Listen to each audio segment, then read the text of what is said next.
I'm done being blamed and pressured to financially support the victims of a tragedy I had nothing to do with, other than being related to the person who caused it.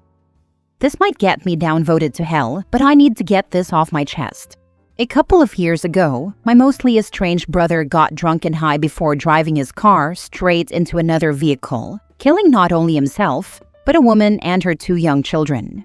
They were just on their way home from school. His dog was in the car and survived, but my brother died on impact, as did the occupants of the other car. The story made headlines where I live because of how senseless and heartbreaking it was. The woman left behind a husband and 2 other kids who weren't in the car. I can't even imagine their pain. It's horrifying and tragic. I am genuinely sorry for what happened to them. But I'm really sick of catching misdirected anger, blame, and pressure to support the surviving family members, just because I'm his sister and have a well-paying job. My brother went off the rails as a teen while I went to law school. I'd been estranged from him for 3 years before the accident, after he got sucked into conspiracy theories and started adopting extreme views. The only contact we had in the year leading up to it was when I messaged him, "Happy birthday," to appease my mother, who despaired a lot at our bad relationship. But because we share a relatively uncommon last name, and because I have a well-paying job, a lot of people think I should somehow step in to help support the surviving family. The widowed father even reached out to me and asked me to contribute financially to raising his remaining kids. I get that he's desperate, and I do feel awful for him, but I'm not responsible for my brother's decisions. I said no, as gently and respectfully as I could, and now I'm apparently an a-hole. He has continued showing up at my workplace with his kids, telling me everything they now go without because I am selfish. I don't even know how he found it. I've had strangers message me. I've had coworkers awkwardly dance around the topic. I feel like I walk around with a scarlet letter on my forehead just because of my last name. I didn't do this, I didn't ask for this, and I'm over it. It's like people want me to carry the moral and financial burden of someone else's crime. It's like people think someone needs to pay, and if the killer's dead and died in debt rather than with an estate, then the lawyer's sibling with a good job is the next best thing. But I'm not a replacement villain or compensation scheme. I have my own life and my own responsibilities. I have compassion, but I also have boundaries. And saying no to something I never should have been dragged into in the first place shouldn't make me a monster. I'm exhausted. I want to live my life without being judged for a tragedy I didn't cause. I want people to stop suggesting I have to make right a tragedy I had nothing to do with. I just want to be left alone. Now for the top comments. While the situation is terrible, the fact that they're trying to make you a scapegoat is totally unfair.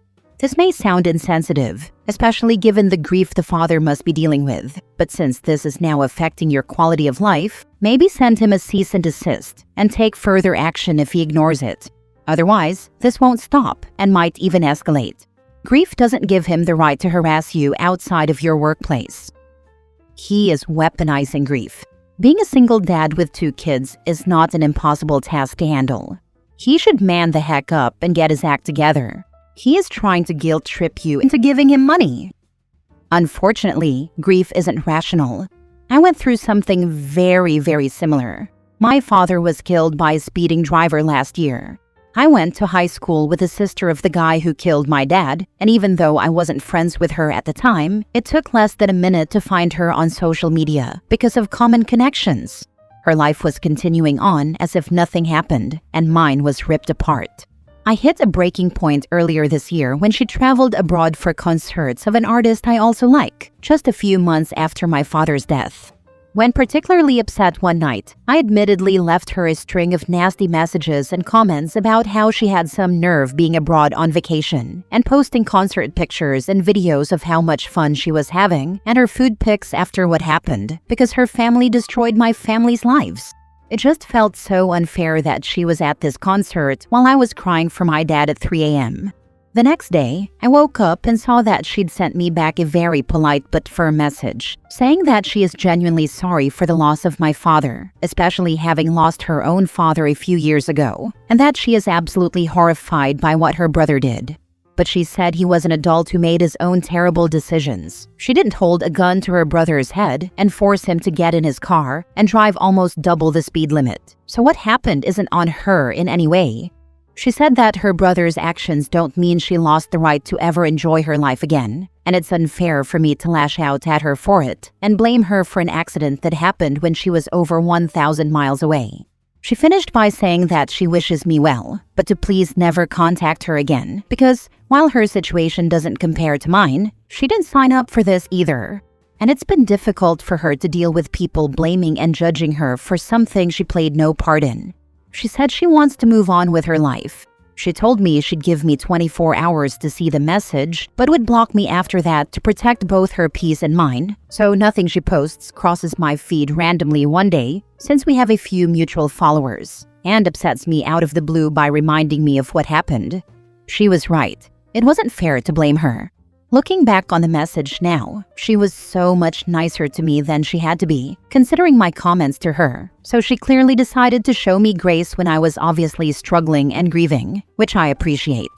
I think I just subconsciously wanted someone to blame and yell at who could actually hear me, and since her brother was unavailable, he also died in the accident, she was the closest thing my struggling, grieving self, incapable of being rational at that stage, had to getting to scream at her brother who did this to me.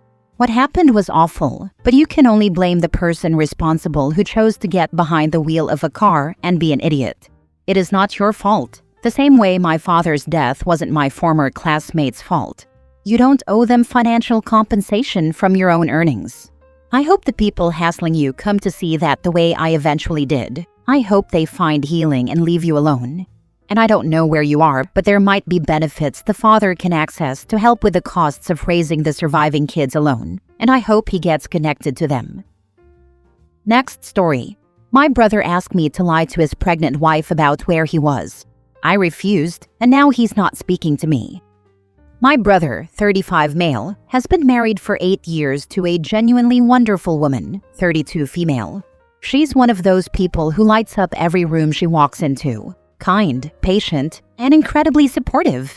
After years of infertility struggles, she's finally 7 months pregnant with their first child.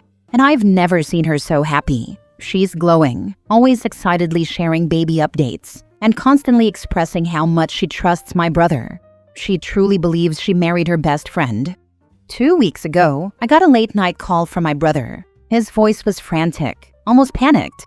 He asked me, out of nowhere, to tell his wife that he had been at my house if she asked. Immediately, my stomach dropped. That kind of request never comes from a good place. When I pressed him on where he actually was, he stumbled for a moment and then admitted he had been hanging out with an old friend. After pushing further, he confessed that the friend was his ex. I was furious. I told him right then that I would not cover for him. I refused to lie to his wife, especially with her being pregnant and depending on him now more than ever. His reaction shocked me. He completely blew up. He accused me of choosing sides and claimed I was trying to ruin his marriage. I told him bluntly that I wasn't the one sneaking around behind a pregnant woman's back. He hung up on me, and since that night, he has cut me off entirely. Now the situation has me torn in knots. My mother found out about the argument, and instead of supporting me, she scolded me for not going along with his request. She said I should have just lied to keep the peace, and that marriages are complicated, and sometimes men make mistakes. I can't even begin to describe how disgusted that made me feel. Keeping the peace for him means betraying my sister-in-law, who has done nothing but love this family and trust us all. The part that haunts me most is picturing her sitting at home, knitting tiny baby clothes, daydreaming about her future, while my brother sneaks around with his ex. She has no idea. She talks about him with so much pride, and it kills me inside to know what he's doing. I feel like I'm betraying her by staying silent. At the same time, I know dropping this on her right now could shatter her world, and that stress could be dangerous for her pregnancy. She doesn't deserve that while carrying their baby, so I'm stuck. I won't lie to cover for him, but I also can't bring myself to tell her. Not yet. Not while she's this vulnerable. It's eating me alive. Every time I see her smile and talk about how much she trusts him, I feel like screaming. I don't know what to do. I can't protect them both. and no matter what, it feels like someone is going to get hurt. Your brother is an a-hole big time. Your mother loves him, sure, but someone in your family must talk to your brother and shake him like hell. He cannot do this to the woman carrying his child. He will lose her and he'd better get ready for it. Absolutely agree. Protecting his wife and unborn child should come before protecting his ego. OP isn't betraying him by refusing to lie. They're showing integrity when it matters most. Honestly, even though it's more terrifying at the time, leaving and getting settled before the baby arrives is her best bet. If he's canoodling with an ex and asking people to lie, there has to be other things going on. You don't go from super good husband to that overnight. Also, if the time with the ex was more than just talking, STDs are seriously bad news for babies before they're born. They're not great at any time. If he did dip the wick, she needs to get tested for the safety of her unborn child. My mom says I should have just lied to keep the peace. Whose peace would you be protecting here? Your cheating brother? Seriously, your brother has now compromised his pregnant wife's health and the baby's health. Yes, babies can get seriously ill from some STDs and STIs in the womb. Someone needs to immediately inform your sister-in-law so she can go and check on her baby that she had waited years for. Two people's health could be compromised here, including an innocent baby. It wasn't an STI, but my brother got something as a baby most people blow off as not deadly because it often isn't for them. My brother got the flu, not a bad cold, at 10 days. I didn't understand how bad it really was until I had to go live with grandma for the duration of the hospital stay so mom and dad could stay, as well as when my mom's siblings all flew in from around the US. Babies are fragile. Last story. Our newborn, 1 month old, is making me see my wife as stupid, and it's turning me into an a-hole. I feel awful and need to stop. Guys, I'm in a really bad place and I need a reality check. My wife is my best friend, truly. I love her more than anyone in the world. She's kind, loyal, compassionate, and one of the most genuine people I've ever known. We've been married for 3 years, and up until recently, I would have told you I was the luckiest guy alive. But I can't shake this ugly thought that's been growing in my head, and it's eating me alive. I feel like my wife is slow. Just typing that makes me feel like the biggest a-hole on the planet. I hate myself for even thinking it, let alone admitting it out loud. Still, for years it's been this quiet, lingering thing in the back of my mind. She's always needed me for anything remotely technical or that involves problem solving. I can't even count the number of times I've had to FaceTime her to walk her through something simple, like how to find a feature in her banking app, something I explained to her multiple times before. It's not just technology either. It's everyday things too.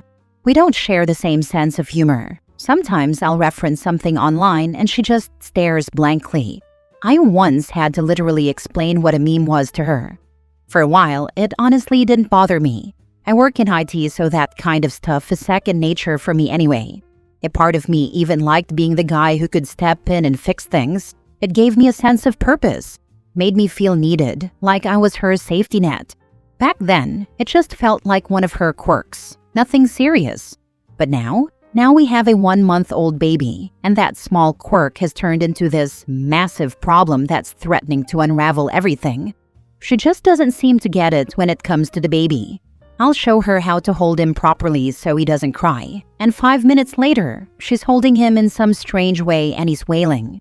I'll demonstrate how to change his diapers smoothly, but when she tries, it feels like everything goes wrong. The baby ends up screaming, the diaper's on wrong, or it takes her twice as long as it should. And I know she's trying. God, I can see how hard she's trying. But it's like she's always fumbling, and I'm the one who has to swoop in and fix it before everything spirals. I've read about mom brain, sleep deprivation, and how overwhelming postpartum life can be. I try to tell myself it's just that. But then another voice creeps in. Shouldn't she be more in tune with him by now? She carried him for 9 months. She's his mother. Isn't there supposed to be some instinct? Meanwhile, I feel like I'm the one who actually knows what he needs, and it leaves me resenting her when she doesn't. And my patience? It's gone. Completely gone. I snap at her constantly. I get sharp, sarcastic, critical. I can see the way her face falls when I tear into her. I can see I'm crushing her confidence, making her doubt herself. And then the guilt hits me like a truck, because I know I'm not just failing her, I'm failing both of them. We're exhausted, both of us. We're supposed to be a team, but instead I'm acting like a drill sergeant barking orders, and not even a good one. She needs love and encouragement right now, and all I'm giving her is frustration and criticism. I can tell I'm breaking her spirit at the very moment she needs me most, and it kills me. The worst part is that I know this is my fault. She's not incompetent. She's a new mom, and new moms struggle. But I can't stop the anger from boiling up when I see her mess up, and then I hate myself for it. It's a vicious cycle. I don't know how to fix this. I don't know how to stop being so angry, or how to be the supportive husband and father I promised I'd be. Has anyone else been here before? How do I break this cycle before I ruin everything? Because right now that's what it feels like. I'm ruining the best thing I've ever had. She's a month postpartum. I have a master's, but when I was a month out, I struggled to figure out basic things. Think working the microwave.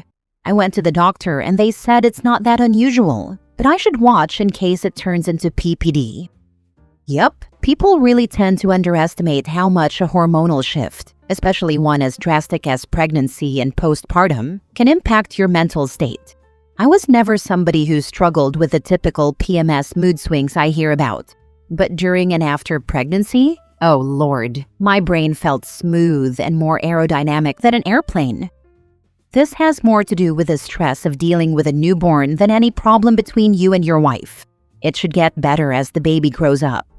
I also think this is the reason. You're both stressed and tired with a newborn. OP just has to breathe through the frustration and let your wife do things at her own pace. It will get better. 1 month is not long, and being a mother doesn't automatically make you a professional at caring for a baby. She just needs time to adjust. Also, remember to compliment her when she does things well, not only criticize. My sister-in-law told my husband and me before we had kids to work on our marriage, because after children, small issues will turn into huge ones. Seems like that's what's happening here.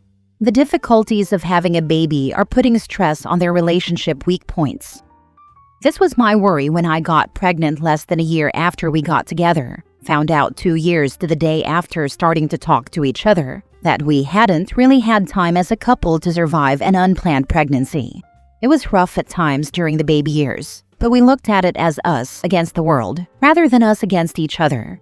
It's the only reason we're going to be celebrating 21 years together this year.